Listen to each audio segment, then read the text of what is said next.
What is up, guys? So today I'm giving you guys a live reaction. Yes, a live reaction of Hunter x Hunter opening 4 for the Chimera Ant arc.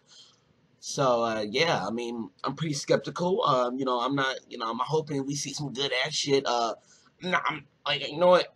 Hopefully it's as good, if not better, than the One Piece opening. Opening 16, hands up, hands up, hands up. So I don't know. I don't know. I mean, hopefully it's gonna be as good, if not better. If it sucks, then yeah. I heard it's the same song, just different visuals. So I mean, hey, I mean that's all right. That's all right. But without further ado, let's get started.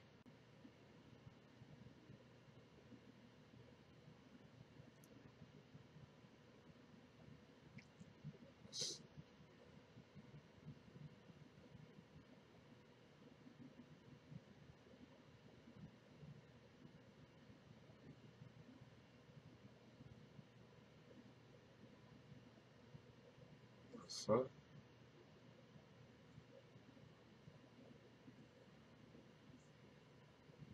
what the fuck?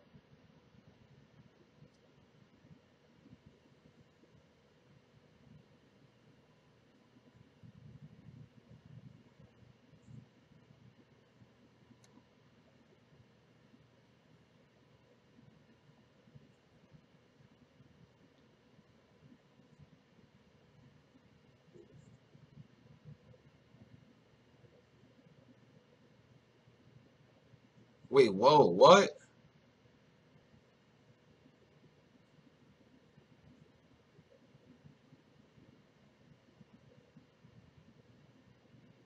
Wait, what? What the fuck?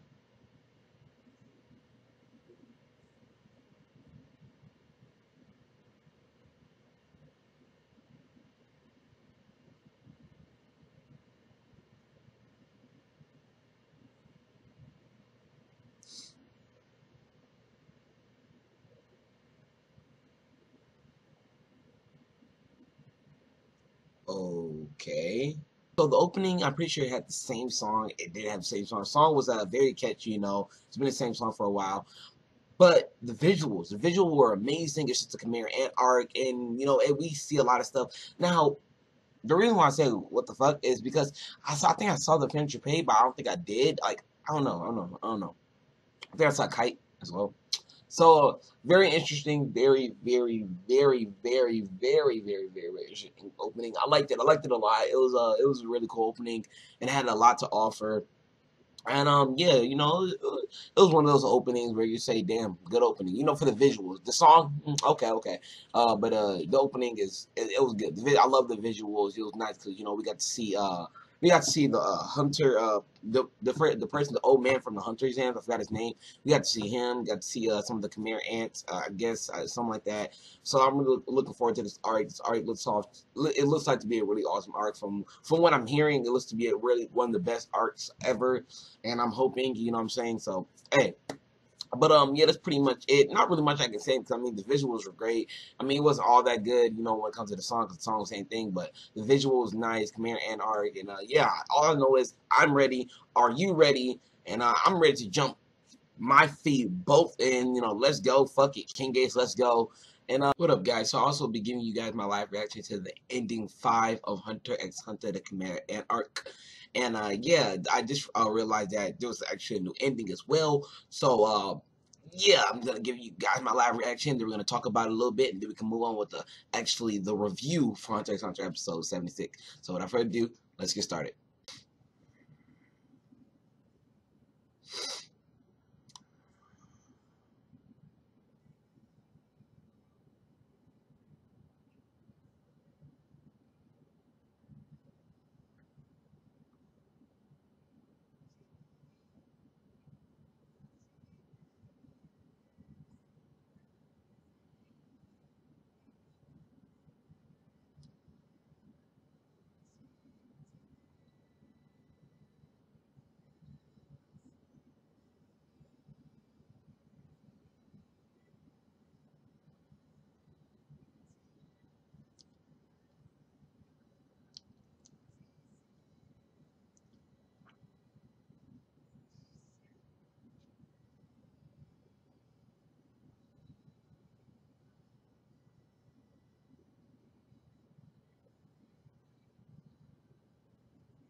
Alright guys, so once again, I really don't have that much to say. This ending was, you know, it was good. It's pretty good. It just, it was a very laid back music.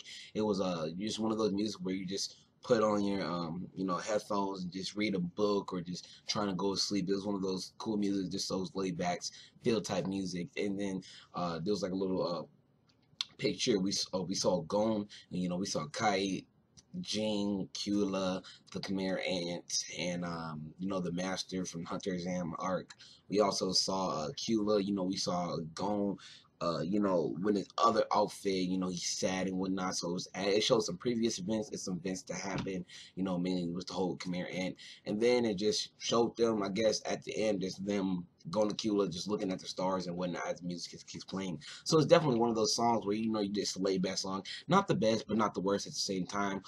Pretty good ending actually. My fault. Pretty good ending, but yeah, that's pretty much it. Hope you guys enjoyed, and let's really get started with this review of Hunter x Hunter episode 76. So in this episode, we see Gon and Kula, and they are actually using the company to try to go meet the Ging, you know, Gon's father, and they're thinking they're gonna meet Ging, and I actually thought they were actually gonna meet Ging. You know, I really did think. I was like, oh shit, is that Ging? And it turns out it actually isn't. It's actually Jing's student Kite, and you know, Kite was basically Kite.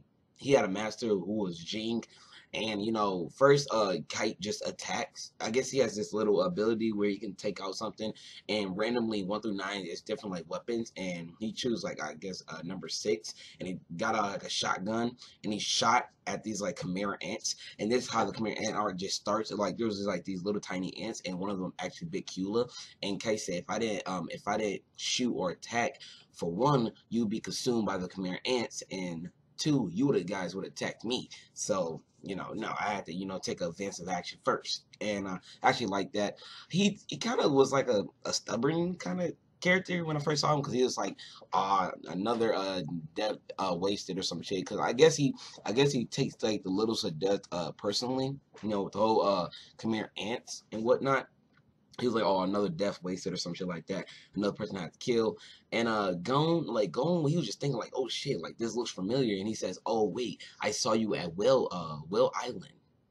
You know, like we met. Well, Alec, you saved me with those bears, you know, and those cubs. And then from there on out, it just started to be flashback after flashback after flashback after flashback.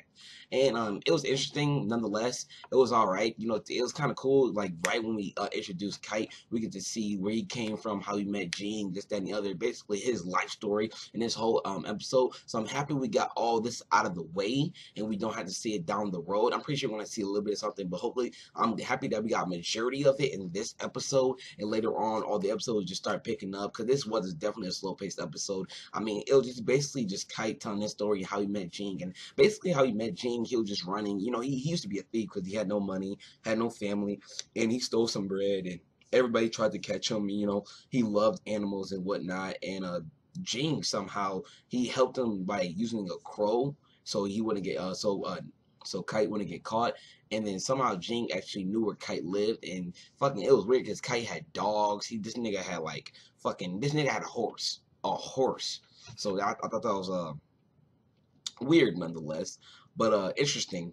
And basically Ging took him under his wing. He wasn't really like his student, you know, yet, because he needed him to be like something that was like Ging, he goes for like those people who have potential, who don't nag, this, that, and the other, and he wanted to see if Kite had that potential. He said you have potential, but he wanted to see if you can live up to that potential, and Kite did nothing, something but that. He said he kept bugging Ging and whatnot, and eventually Kite started developing his nin and all this stuff, and then he actually passed the hunter exam with a little bit of difficulty, and then Ging said, one more thing, you know, one more little test. And he Kite actually asked Gon, he was like, do you know what that is? He's like, yeah. And Gon said, try to catch me, like, or try to find me or something like that.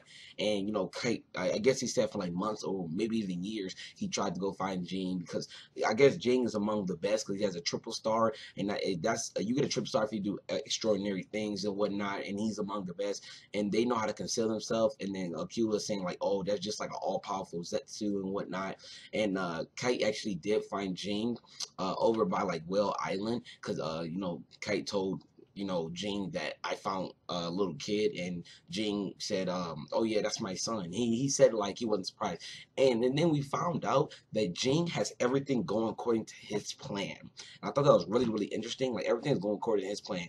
Like they even say that going to Kula meeting Kite was going according to Jing's plan, and it was, because we have a little flashback where Ging actually told, I believe one of the girls' names, I believe their name's Emily or something like that, or something around those lines, Emily, Emna, or something like that, because they have like, it's like the two E's, and they meet a girl, and they said, and it was weird because Ging is beyond steps above Gon, but Gon is progressively advancing and whatnot. He basically said, "Can you use magnetic force for so Gon would come to me, but can you use a company so he would go to Nig, aka Kite?"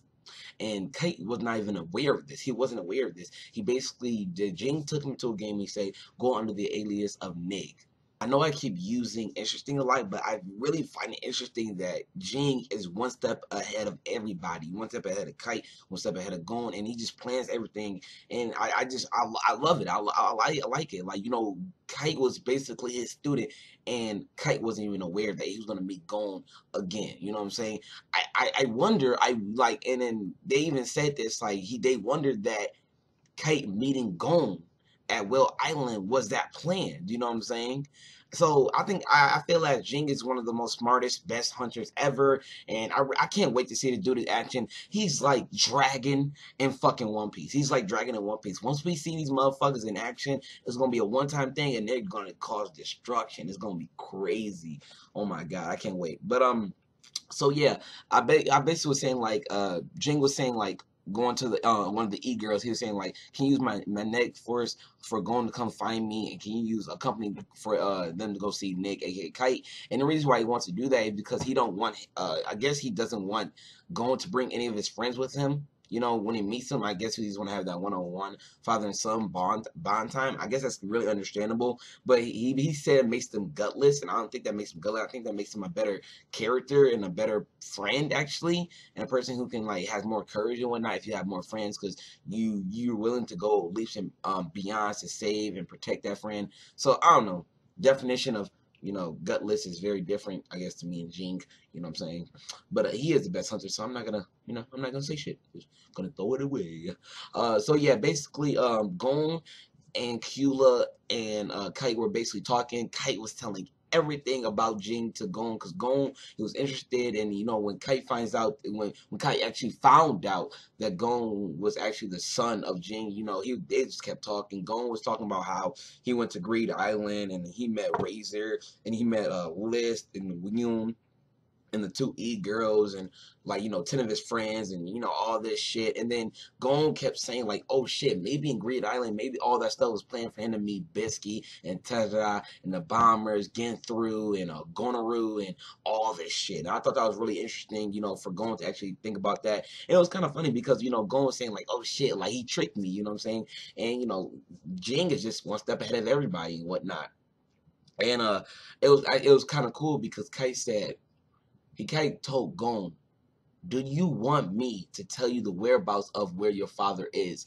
And Gon, I already knew the answer. He was saying like, no, I don't want you to tell me. And I love that about Gon. Like, Gon does not take shortcuts. He's gonna find his father on his own, you know, with the help of a few other companions. But he doesn't want it told to him, because that'd be way too easy. We'll be the adventure in that. You know what I'm saying? Like, this whole adventure up to where we at now, episode 76, it's been about Gon trying to find his father. If Gon was actually in the beginning, if Gon was actually told where his father was, there'd be no adventure. Everything would just be boring as fuck. So I love Gon for that. So yeah, basically, you know, they were just talking about how the game was actually created for the training of Gon and Kula. It was mainly for Gon, but you know, Kula's went on the ride, and you know, he actually got trained as well. I can't wait to see Kula father and whatnot, because I guarantee Kula was thinking about his father, even though he didn't really say it.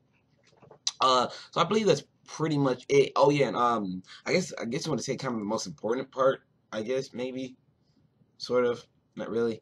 The Chimera ant. Like, there's this queen, and she's like this. Basically, we had like 3 scenes where she's picking up a fish, And then it went to another scene. Then we see another scene, and she's picking up more fish, and then she's talking like, "Oh my God, this is not enough. This is not enough. I gotta eat. I gotta eat." And then she's saying like, "I gotta give birth to the king because I am the queen." And then we see a Chimera ant, and she looks really weird. She looked like a fucking ant, but giant size, big ass, fat ass butt, weird, like, you know, look like an ant, but you know, red and all this shit is really fucking weird. So that's pretty much it for this episode. This episode is pretty good. Like I said, I'm happy that we got all of these flashbacks and backstories of Kite, Ging, Hula, and all this Ging shit. It was actually kind of interesting. Like I said, it was a very interesting episode. Even though it's slow paced, it was interesting to hear about Ging. I think that was like the highlight part of this episode, along with the Chimera ants. It was a very highlight part of this episode because, you know, we got to learn a lot about Ging, and, you know, there's stuff that we need to know about. I'm happy that we got all this shit out of the way early on. Actually, this is the first episode of Chimera ant arc. I'm happy we got all this shit out on the first episode of the Chimera ant arc. You know, it's early on, and then later on, all the episodes are going to be picked up. It's going to be nicely paced, fast paced, whatever, and this is going to be great. And I can't wait. I can't wait. But like I said, this episode wasn't bad. It wasn't as good as the other episode has been. You know, it didn't really reach that level to the point where it was just like 10 out of 10, thumbs up. You know what I'm saying? It's still thumbs up, but not, you know, like a thumb fucking up. You know what I'm saying? So I can't wait. Yeah, that's pretty much it. Please tell me in the comments below, what do you guys think of this introduction to the Chimera ant arc? Are you happy that we got to see a little bit of filler? Because I guess some of these parts, I guess with the flashbacks, were a filler. They were actually in the manga. Was that badly used, or was that actually good use? So we can get all the shit out of the way, and then next episode would be you know, better pace and whatnot. But please tell me in the comments below, what's your favorite part of this episode? What do you think of the Chimera ant arc so far? Start from episode 1, and how you like Ging? How do you guys like Ging? How do you guys like Ging? You know what I'm saying? Is Ging a mastermind? Is he like Monkey D. Dragon from One Piece? Is he like who is he like? Is he like Itachi Uchiha from Shippuden of Naruto? Is, you know, who is he like? You know, please tell me in the comments as well. Hope you guys enjoyed. That's pretty much it. King Gates is out, and yeah, peace out, guys.